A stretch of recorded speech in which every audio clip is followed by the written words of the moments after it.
tayo ay pa-right. Kita mo yung gutter na yon. So, pag lumapit ka doon, hindi mo masyado makita. So, titingnan mo yung pinaka-side ng pinakagilid.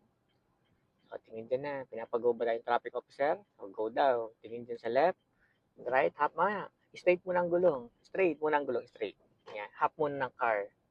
O yan, full turns agad. Kasi para hindi ka magater. Gets ba?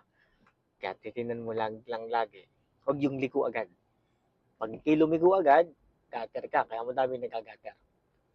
Kaya pag ikay malapit sa gutter, ikalhati mo muna ng sasakyan.